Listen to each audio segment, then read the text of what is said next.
দেয়ালের যে লেখাগুলো যখনই দেখি অবাক লাগে, এত কথা কিভাবে এদের মনে আসলো। এদের পেছনে তো কোনো কবি নাই, কোনো সাহিত্যিক নাই, কোনো পণ্ডিত নাই যে কথাগুলো জোগাড় করে করে দেবে, কিন্তু সারা শহর ছড়িয়ে আছে, অন্যান্য শহরেও আছে। প্রতিটি কথা অত্যন্ত মূল্যবান, ছোট্ট কথা, ছোট্ট ছবি, অত্যন্ত মূল্যবান। শুধু বাংলাদেশের মানুষ উতলা হয়ে গেছে নতুন বাংলাদেশ করার জন্য, তাই না? আমাদের যত বাংলাদেশি সারা দুনিয়া জুড়ে আছে, তোমরা একটু আগে বলেছো তাদের কথা, তারা সবাই বলছে যে আমরা আসতে চাই, আমরা এই নতুন স্বপ্ন বাস্তবায়নে শরিক হতে চাই। কাজে তারা, তোমরা যে ঢেউ উঠিয়েছো শুধু এখানকার মনে না, সারা দুনিয়ার বাংলাদেশিদের মনে এই ঢেউ উঠিয়েছো, তারাও যোগ দিতে চায়। যারা বাংলাদেশি নয়, অন্যান্য দেশের তরুণরা, তারা বলছে আমরাও দেখতে চাই, কারণ আমাদের দেশেও এরকম দরকার। কাজে এটা কোনো সীমাবদ্ধ নয় যে বাংলাদেশের মনের মধ্যে তোমরা একটা প্রচণ্ড ঢেউ জাগিয়ে দিয়েছো, প্রচণ্ড স্বপ্ন জাগিয়ে দিয়েছো। তোমরা সারা পৃথিবীর তরুণকে জাগিয়ে দিয়েছো যে এই তরুণদের হাতেই সৃষ্টি হবে নতুন পৃথিবী। কাজেই তোমরা যেটা করলা সেটারই একটা সূত্রপাত, তরুণদেরকে দিয়েই নতুন পৃথিবীর সূত্রপাত। এটা শুধু নতুন বাংলাদেশের সূত্রপাত না, এটাই নতুন বাংলাদেশের মাধ্যমে নতুন পৃথিবীর সূত্রপাত করছো তোমরা। তোমরা ইতিহাস। আজকে মনে হচ্ছে সাধারণ কয়েকজন তরুণ সামনে বসে আছে, কিছুদিন পরে এই সাধারণরাই অসাধারণ হিসেবে পৃথিবীব্যাপী স্বীকৃত হবে, যেহেতু তোমরা অসাধারণ কাজ করেছো। সেই কাজে যেন বিরতি না আসে, এটাই হলো আমাদের প্রতিজ্ঞা, যে আমরা যেন করতে পারি।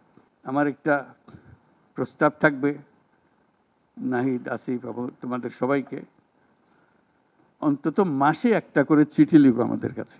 শুধু স্মরণ করিয়ে দেওয়ার জন্য এটা বাকি রয়ে গেল, এটা ঠিক হলো না।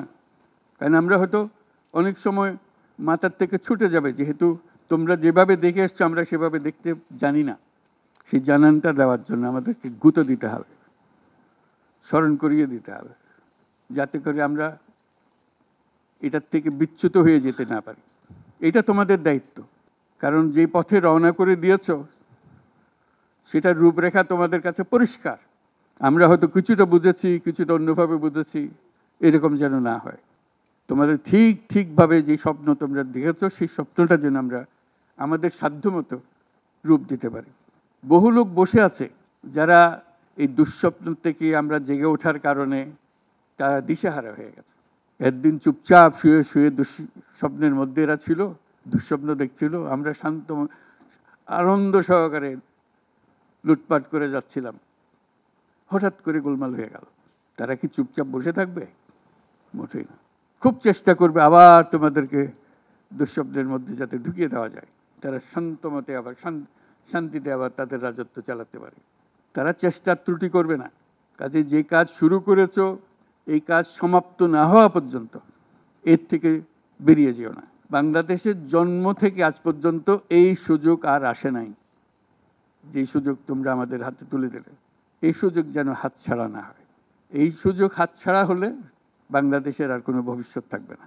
কাজে এইটা যেন শুধু রাষ্ট্র নয়, পৃথিবীর সম্মানিত রাষ্ট্র হিসেবে প্রতিষ্ঠিত হতে পারে, যেহেতু তরুণরা এটার হাল ধরেছে। এই কারণেই এটা ভিন্ন, এই কারণে এটা ইউনিক, অনন্য। এই অনন্য একটা দেশ আমরা তৈরি করতে চাই। তোমাদের চিন্তায় স্বচ্ছ, তোমাদের চিন্তায় সঠিক, এটা মুঠো থেকে ছাড়বে না, হাত থেকে ছাড়বে না, এবং আমাদেরকে স্মরণ করিয়ে দেবে যদি আমরা এটার এই স্বপ্নের থেকে দূরে সরার কোনো কাজ করে ফেলে। আমাদের কারো কোনো ইচ্ছা নাই এই স্বপ্ন বাইরে যাওয়ার, এই স্বপ্ন বাস্তবায়ন করাই আমাদের সার্বক্ষণিক কাজ।